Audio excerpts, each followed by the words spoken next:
Thanks for listening to the AZ Wildcats podcast, joined by John Kurtz from KC Sports Network and K-State Sports. How you doing, John?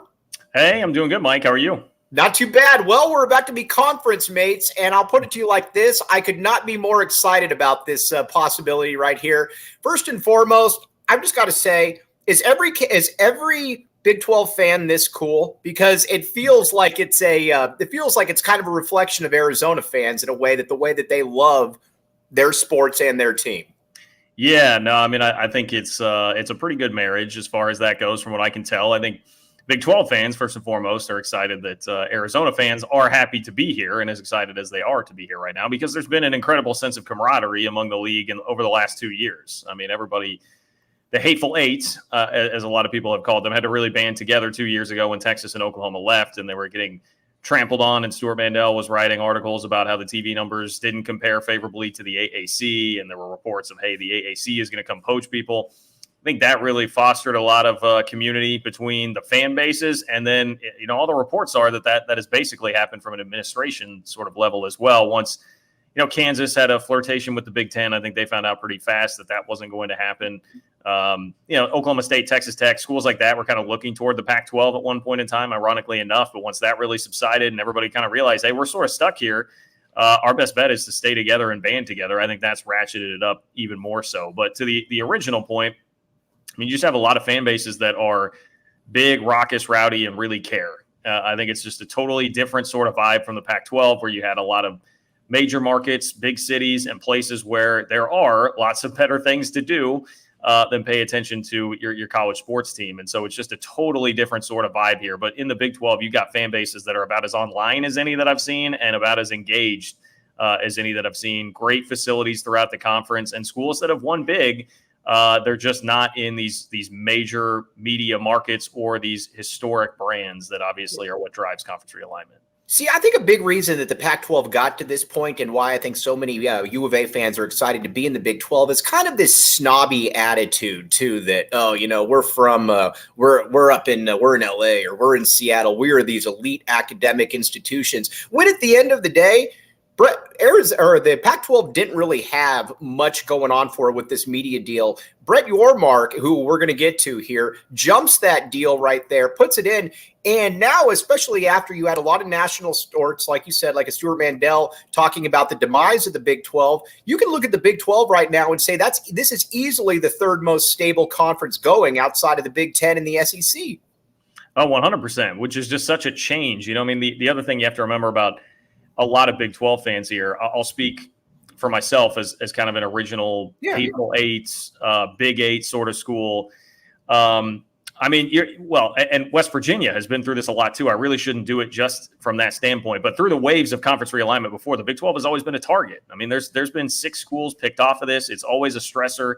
You are always a conference that is kind of the butt of jokes, a conference that is not proactive, very reactive. Dan Beebe, I mean, there's still a fake Dan Beebe Twitter account there, the former commissioner of the Big 12 who stood watch on Missouri, A&M, Nebraska, Colorado leaving, getting made fun of. Like, you were a punchline for a really long time. And so that is still a new reality for everybody here, that this is a stable conference. This is a conference that just benefited from a huge round of conference realignment. That is not something that anybody around here is really accustomed to. So I think that's getting everybody to puff their chests out even more. I think you're seeing more Big 12 pride and more camaraderie because of all that. This is not something that I think many people expected to happen 2 years ago, even when we started to forecast out how this was all going to work. And I mean, West Virginia, West Virginia's been the victim of conference realignment a couple of times too, with things not working out the way they wanted to. I think they've always felt like they should have been in the Big East or the ACC.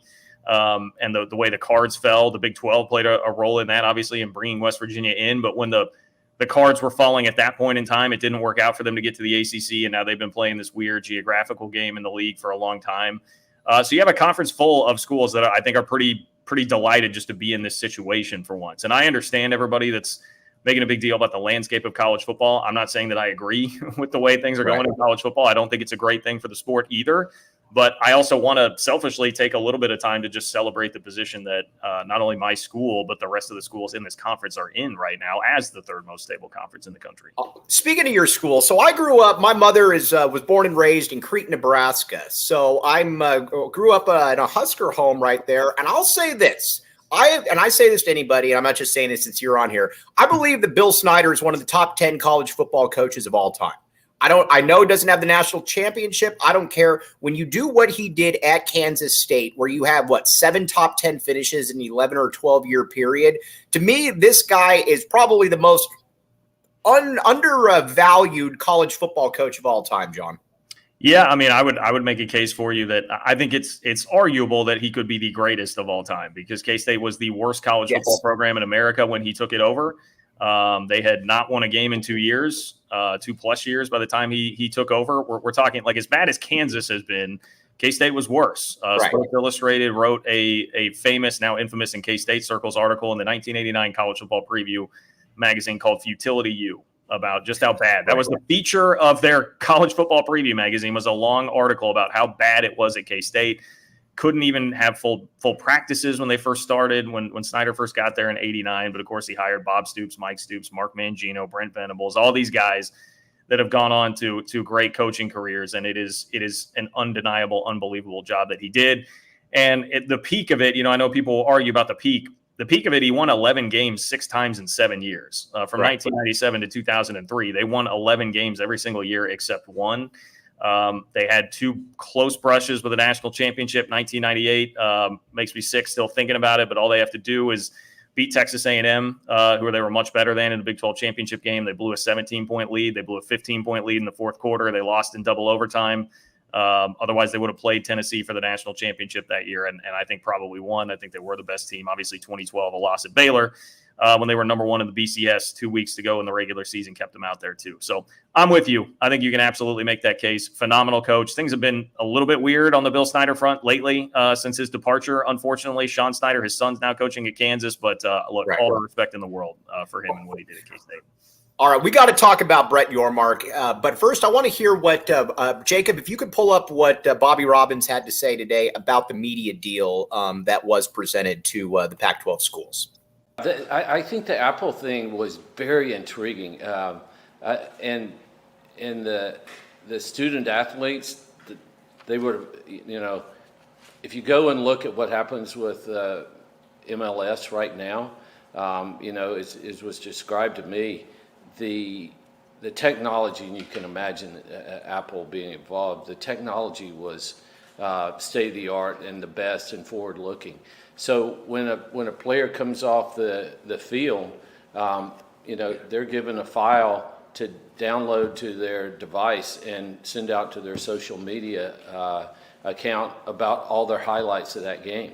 I mean, I don't know how you get that now. You're lucky that we video all the games, but are players really going in and putting together their own highlight reels? So parts of it were very, very compelling and exciting. And it was Apple. And it was, in our backyard. And but I think the base price, the guaranteed price, the fact that there was no linear and that it was subscription based, none of us, we were trying to think, well, it's going to be like selling, candy bars for Little League or, Girl Scout cookies. I don't know if Girl Scout cookies or you can say that anymore. But you get my point. You've got to convince 3 to 5 million people every year to sign up for $100 a year to watch on a streaming-only app. I think, if you're asking Oregon and Washington, they came to the conclusion that may not be the best deal. And when they had opportunities for other deals, I think, again, not blaming anybody, they made the best decision that they thought was in the interest of their university. And I will never fault anybody for doing that. That to me hits the nail on the head right here. When you look at the Big 12, you have stability in place right there. You have a linear deal right there, obviously, with ESPN and Fox, and you also have the 31.7 guaranteed right there. It was a huge leap of faith, John, for Pac-12 schools, especially ones that had options, to settle for an Apple deal at $23 million and then have to go for basically 5 million subscriptions just to be able to get to that 31.7. That to me was always going to be a non-starter, and behind the scenes, that always was a non-starter. Yeah, and I think what the MLS number is, like they have like 1 point something million right now. So, I mean, thinking that you were going to significantly outduel them. I mean, again, seeing some of the reporting saying that Kliavkov was saying, hey, think big, this could get up to 50 million. Again, they're back to that like $50 million number, which I think got them into trouble from the beginning. Just over promising there. And I realized they were kind of desperate at the end with not many options. I mean, basically what it turned out, it was like the deal that came out at the end of the day was pretty similar to what I think had been sort of insinuated by, even like the John Wilners of the world throughout the process. Right. Apple being involved. We started to hear a lot of smoke about that it could be very much heavily incentive based, and it was, and that the starting number would be very low, and it was. It was not a layup, certainly to beat the Big 12 number, which we saw over and over in some of John Canzano's reporting coming from the Pac-12 side. So, a lot of bravado and posturing there, but the deal in actuality, I understand that there are some technological pieces there that are great. I'm sure Michael Crow would agree with that too. But at the end of the day, like, you can't be sending your student athletes or whoever it is essentially door to door selling. My analogy, I like the Girl Scout analogy. My analogy was like George Kliavkov going around like he's selling Cutco knives or something. I mean, like, you can't be doing that if you are, yes, a school with options to come join a league like the Big 12 with $32 million a year out there, or even Oregon and Washington, if it's going to be basically the same money. Just the stability of the Big 10 and the stability of that money was not something I think anybody ultimately could have turned down. So, everybody here certainly acted in their best interest. All right, let's talk about Brett Yormark, because he caught my attention from day one when he took over. Because the difference to me with Brett Yormark and George Kliavkov is that Brett Yormark talks and he also acts, whereas George Kliavkov talks. And we talk about it nonstop here. When Brett Yormark took over, he said that I'm going to get everybody a raise. A lot of people poo-pooed that. I'm going to take care of Texas and Oklahoma, and we're going to get this TV deal done. He's done all of that, and he let things play out perfectly right here. And let's not kid ourselves. The end goal was getting those corner four schools, and he did that. I mean, the guy, everything he said turned to reality, whereas Kliavkov is talking about, well, maybe we'll go poach Big 12 schools later on, or about, the longer we wait, the better TV deal. It was all just talk and bluster. Well, Yormark is the one actually doing it. I am so glad you said that, because that has been one of my biggest sticking points throughout this whole thing. I hated the narrative that was out there for a while that, like, Brett Yormark was kind of the sleazy-ish used car salesman, like, come out and make a bunch of big promises and not really back it up. Like, it's kind of mixing analogies, but there's some of, like, the big wig talking over your head marketing guy from the East Coast mixed with, like, used car salesman. I mean, I feel like that was the way that a lot of the Pac-12 media really tried to paint him. And I was like, I mean, guys, like, all he's done is come in and just accomplish things. Like, he even said it at Big 12 Media Days. I was in Arlington a couple of weeks ago, and he set it up on the podium. He was sort of like, look, I'm just open. I'm not trying to be, like, predatory or anything inflammatory or anything like that. I mean, even Greg Sankey has gotten after him with some comments, but he's like, I just state clearly what I'm going to do, and then I go do it. And that's what he's done. I mean, the most stroke of brilliance that he had was absolutely jumping the line on the TV deal. But even beyond that, he had a strategy that sounded like it was go get Colorado and then let the rest of the chips fall where they may. And he perfectly executed that by being aggressive and very measured over time. And even stuff beyond that, just the messaging of the conference has completely changed. He's done such a good job of the conference now kind of sticks up for itself and does a better job promoting itself on social media, and is doing things like being in Rucker Park in Mexico and all these different things that I think are very good. Lots of substantive action items in a world where it looked like there just really wasn't much you could do except let the SEC and the Big Ten run away. Meanwhile, George Kliavkov took this. I mean, I think the best characterization is like the Big 12 realized it was about survival. George Kliavkov seemed to think it was about catching the SEC and Big Ten, which is just a fool's errand. I mean, you're not going to do that. And on the topic of him saying empty things, I think one of the more underreported things, one of the dumbest things that happened in this whole cycle over the last year was him saying, and I don't remember specifically when it came, if it was maybe at like the basketball media day, but at one point he said pretty defiantly, like, we're going to catch the SEC and the Big Ten financially at some point. And it's like, I mean, dude, like, you can't. That's just, and it seems like that sort of attitude was there from the beginning if they were really asking for $50 million and just completely misread the market and what their actual value was. So, yeah, lots of missteps from him there. Not only did they misread the market, well, first of all, let me tell you about this. Have you ever heard of Circle K, John Kurtz? I have like the gas station. The gas station. All right. They're partnered here with us on PHNX. It's good.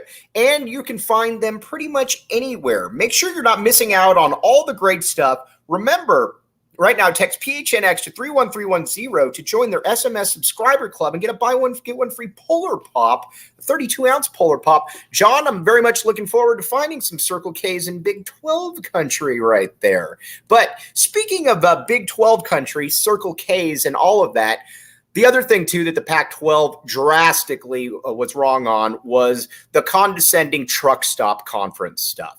This was the epitome, in my opinion, of elite level, and I'm saying elite in mocking terms. We're going to look down on these teams, this and that. Keep in mind, guys, the Pac-12 has not won a basketball championship since 1997, and it's not won a football one since the early 2000s with USC. So this idea that you're going around as this all-encompassing entity, when in actuality, you're not that good, is a big reason that we're there, and you're calling it school a truck stop conference, which is unquestionably the best basketball conference in the country.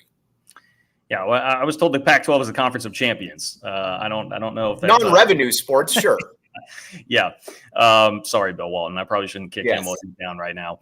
But yeah, I mean, no, it's a fair point. Like I think that was another thing that really galvanized Big 12 country, and whether or not that really matters ultimately, your online fan base and how together they feel. But I think there really was like just a whole, everybody kind of came together around that idea. And like I started just embracing it. I'm like, okay, fine. Like, there are a lot of truck stops here, man. I've taken a lot of road trips. I covered K-State full time for 10 years. I made road trips everywhere in the Big 12 multiple times. I've been in a car a lot. I've been at a lot of truck stops. That is just the reality, but that doesn't take away from the accomplishments of the teams that are actually out there on the field. It doesn't. The other thing that I think it does, it's just like this attitude of looking down on these fan bases that care more, are generally bigger, just have more people that do care, and pour their heart and soul into these schools. And I think, the other thing that bothers me a little bit is like thinking about, I've seen some, and it seems like it comes from Utah Twitter quite a bit. And I understand it's a Twitter fan base or whatever, but just like, hey, we're trading like,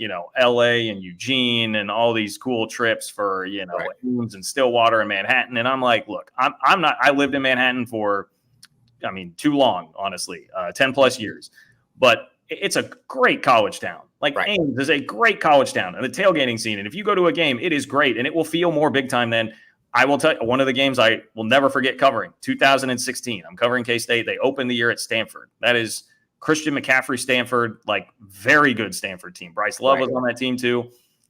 There were probably 7,000 people in that stadium that day. Right. It was shocking to me as somebody who had been around the country covering K-State for like 6-7 years by that point. Shocking. Just nobody cared. And nobody's there. Yeah, and nobody's there. It's just a totally dead environment, and that was a really good Stanford. So anyway, that I think is another thing that has bothered me about all this. It's like, look, the goal is we're not trying to be the biggest metropolis here. You're trying to do college sports right. And a lot of these places in the Big 12 absolutely do college sports right.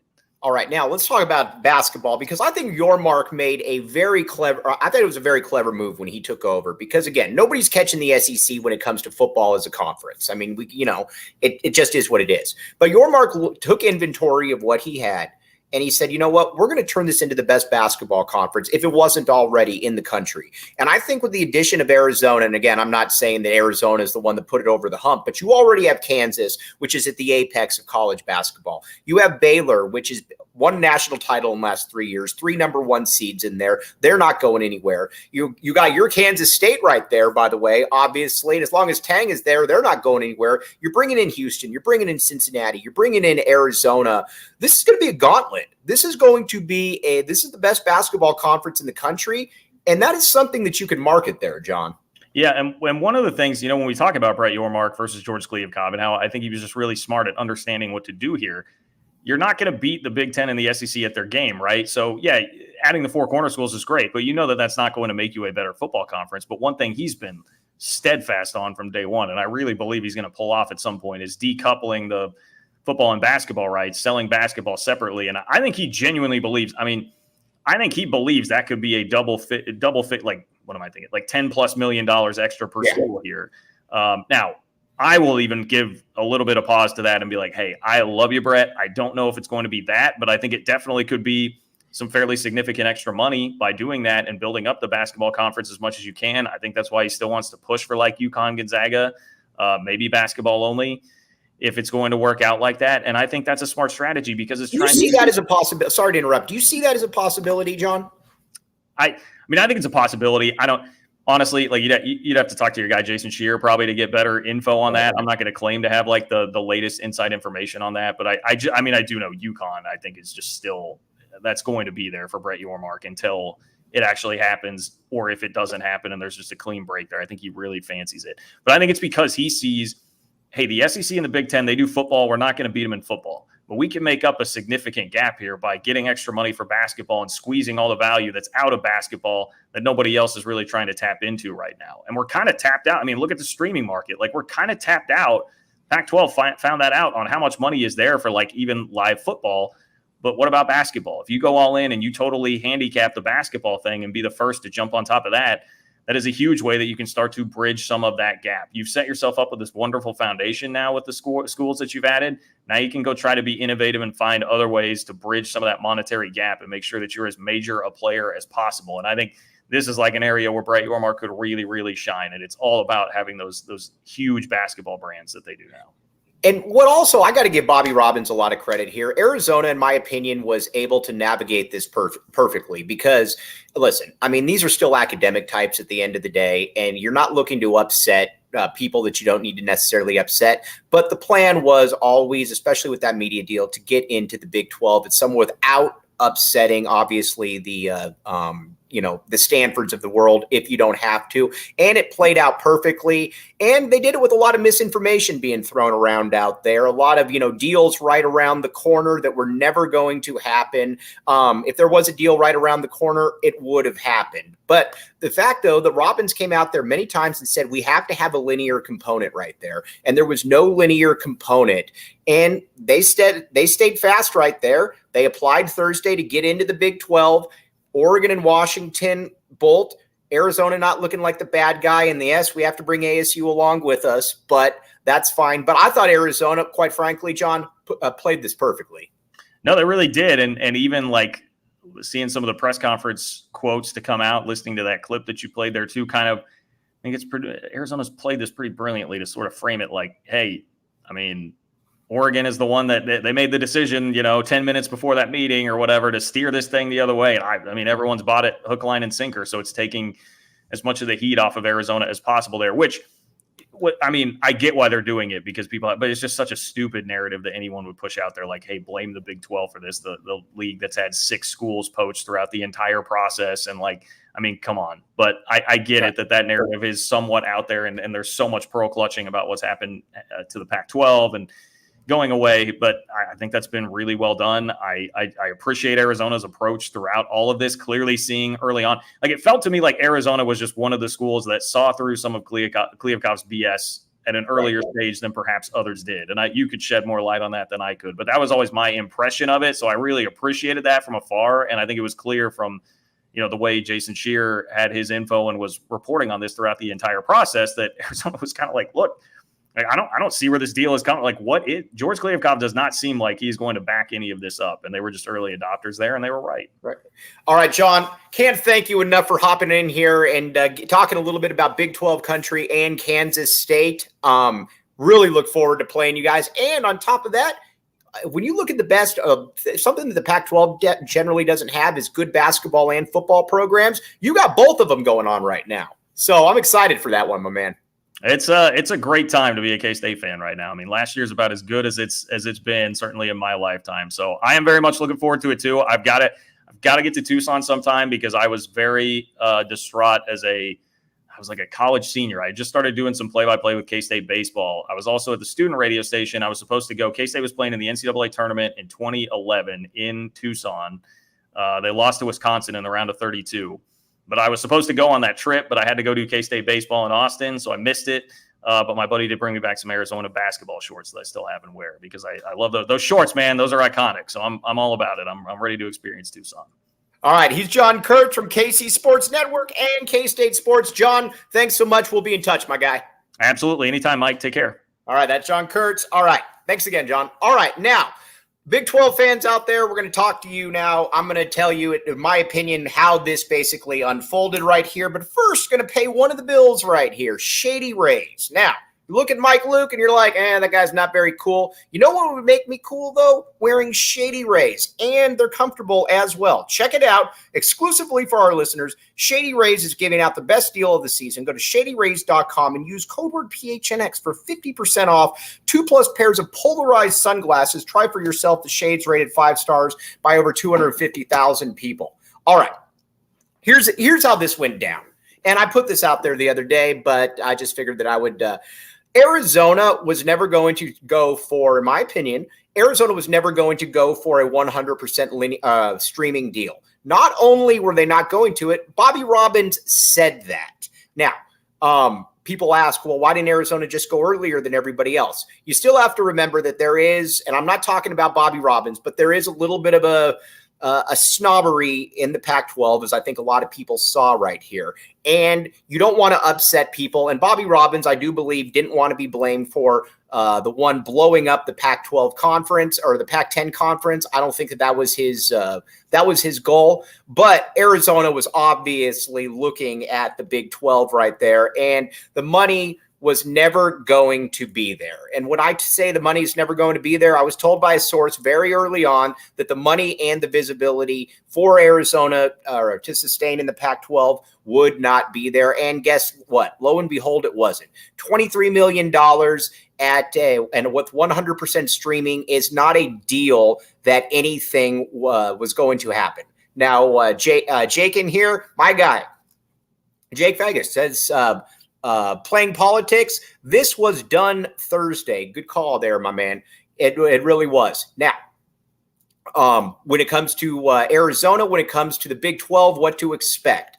I think Arizona mirrors a lot of the Big 12 fan base, to be honest with you, because Arizona, if you come to Tucson, Arizona people care about sports. They care about the University of Arizona, basically, or the city of Tucson revolves around Arizona. That's just the way it is. And basketball is what really runs this city right here. It's kind of the biggest small town ever in that there's over, there's over 1 million people, but everybody kind of knows each other, or everybody's kind of run into each other at certain stages. And it is like I said, it's just a community right here. And that's what always was attractive to me about the Big 12. Watching the Big 12, watching how these fan bases pack the stadiums, it's something you generally don't see here in the Pac-12. Stanford, give you an example right here. Stanford has Jared Haas has been their basketball coach for the last 8 years. I don't even know that Jared Haas has ever had a winning record, but that's because Stanford doesn't care about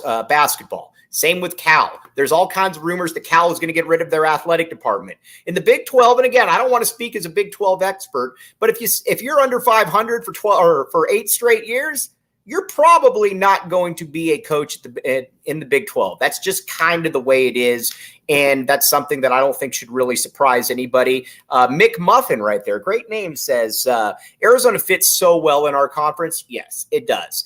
I just think from a cultural, from a geography and from a sports fan base perspective, it's a great fit.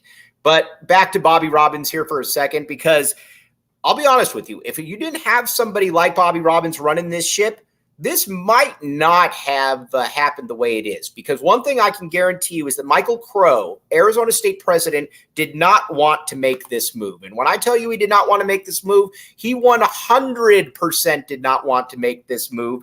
And that's because I think Michael Crow is kind of indicative of everything that's wrong with the Pac-12 in college athletics. Now, again, Michael Crow's done some really, really good work when it comes to academics, making ASU better, getting land grants, etc. Oh, we got one of these right here, by the way. Welcome from Texas Tech. Please remind our fan base that Arizona, Texas Tech, and ASU were in the same conference for 30 years. TT leads 26-5 in football. All right, thanks, Starter 179. Appreciate the compliments. But ASU did not want to do this. And a big reason why ASU didn't want to do this is because he doesn't understand the value of football. He doesn't understand the value of sports just in general. And he kind of looks down upon it. We've talked about it before, but when ASU coaches, when athletic directors complain that their facilities aren't good enough, and Michael Crow hops in there and says, yes, they are, that's kind of what we're talking about. Now, if Bobby Robbins wasn't here, I think there's a good chance that Arizona could have ended up staying in the Pac-10, Pac-8, whatever you want to call it at this point. If Ann Hart Weaver was here, previous president, I think there's a good chance Arizona would have stayed. But Robbins understood the importance of what he needs to do athletically here, because again, we all know that these are academic institutions, but at the end of the day, these are still schools that these are still basketball. Sports are a big part of what all this encompasses, and that's why we're lucky to have him. I believe that Bobby Robbins is going to go down truly as a transformational character in all of this, because not everybody would have been able to navigate this as deftly as he did.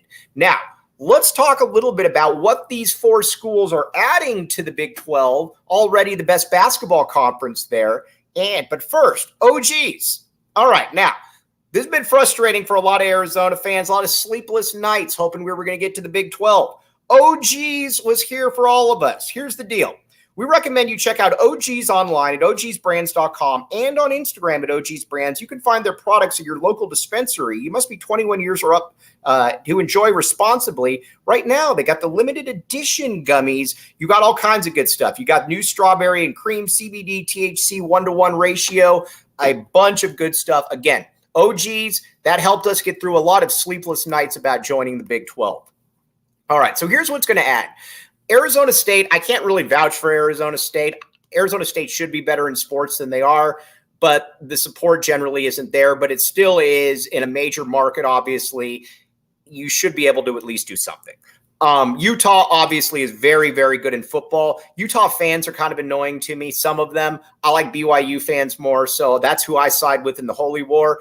Colorado is interesting. Dion is a huge unknown, obviously, but I do like that hire.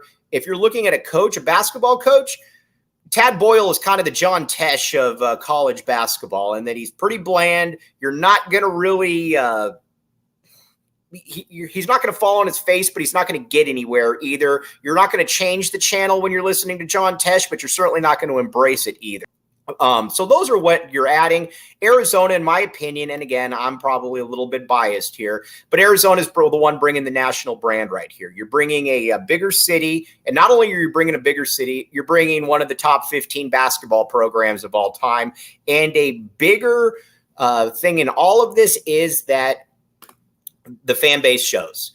McHale, Arizona has led in attendance in the Pac-12 for the last 40 years, and it hasn't even been close. So these games, you're already looking at it, and I can't tell you how many fans have already started looking at it, saying, "Oh, interesting. Baylor coming to Arizona, or Arizona going into Fog, K-State, Texas Tech." And again, the Big 12 across the board. It's way beyond just Kansas and Baylor when it comes to basketball. We had a Texas Tech fan in here. By the way, I'm changing the channel if John Tesh comes on. Fair enough. I do apologize on that one. But Arizona, Texas Tech was in the national title game just a few years ago. Kansas State was within distance of making the Final Four. Iowa State solid as well. You're bringing in Houston. We already know what Houston has done. Just a lot of really, really fun stuff. And you could tell, too, Bobby Robbins' remark, and we're going to play that tomorrow, but I thought Robbins' remark about Brett Yormark was interesting. He said, as a heart surgeon or a cardiologist, I can't remember which one it is, I'm sorry, but he said, I like Yormark because he's got a lot of goals, he's straight to the point, and he wants to get things done. And that's kind of where it's at with, I think that's where everybody in the Pac-12 was excited, because this is a dude that gets things done. When you watch George Kliavkoff, when you watch a lot of these other guys, the big thing is that I think is really annoying is that there was a lot of hollow promises. There was a lot of things that just didn't get done. And I think going to the Big 12 where there is action is going to be exciting. Now, I'm going to pat ourselves on the back a little bit here because I think we were probably the best, along with Shear, obviously. We wanted to get to the Big 12. We didn't obviously make any bones about it, but we tried to be tried to give you as much insight as possible into where Arizona was in the grand scheme of things. And I think we reported on this pretty well. And everybody out there, super excited to be joining you because, again, this is an awesome conference. And what we're going to be doing is 2 to 3 times a week, we're going to have a Big 12 insider on here to talk about the Big 12 from their school, what Arizona fans can expect. And obviously, we're going to be talking about Arizona football here. I'm going to be heading out to a basketball practice here in just a minute before the team heads off to Israel. But first, also, Four Peaks, the official brew of PHNX Sports. Check it out. Check out Four Peaks Brew or Four Peaks Pub to keep up with the latest on Arizona's hometown brewery. You must be 21 years or older to drink Four Peaks. Please drink responsibly. Keep in mind, Arizona's big men, the Four Peaks. Umar Ballo, leader of men. Last year, you had Julius Tabellas, All-American. Dylan Anderson, Henry Vasar. Those are the Four Peaks right here. Also, it's not on here, but I'm going to make sure that we get it read anyways because it's a pretty big deal. BetMGM. All right. Now, I can't wait to get into the conference to be able to bet on Big 12 sports, Big 12 basketball, Big 12 football. By the way, I think Big 12 football is highly underrated in all of this. We're going to be talking about a lot of that throughout the week right here. Here's the deal with BetMGM, though. Sign up for BetMGM. Use bonus code PHNX. There's a few different offers depending on where you live. But for our Arizona audience, place your first bet and receive up to $1,000 back in bonus bets if it loses. Check out the show notes for full details. Again, now let's hear from Shane Diefenbach with the disclaimer.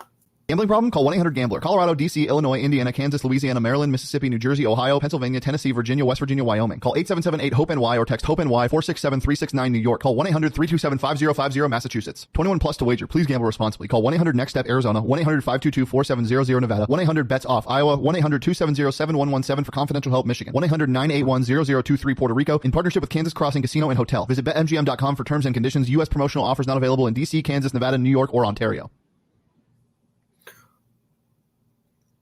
All right, so there's I get BetMGM right there. Starter 179 says, I went to, with one of the super chats right here. I like these things. Says, I went to an Arizona game and felt like a Big 12 atmosphere, perfect fit. Why are national writers such as Ari Wasserman? I actually went to school with Ari. I don't know why he's upset because, quite frankly, this is a no-brainer to me. And I think that you could probably find that 80 to 90% of Arizona fans are totally on board with this. All right. Speaking of which, something that you can all relate to, I'm going to be heading to Arizona basketball practice now before they head off to Israel. But we're going to have a bunch of stuff coming on throughout the week. We're going to have more Big 12 folks. We're going to have Shear back on as well. But as always, really appreciate all of you. Arizona Wildcat fans, we are in the Big 12 starting next year. We got this one done. Be back with you tomorrow at 12:30 Tucson time. Thanks for listening to the AZ Wildcats podcast.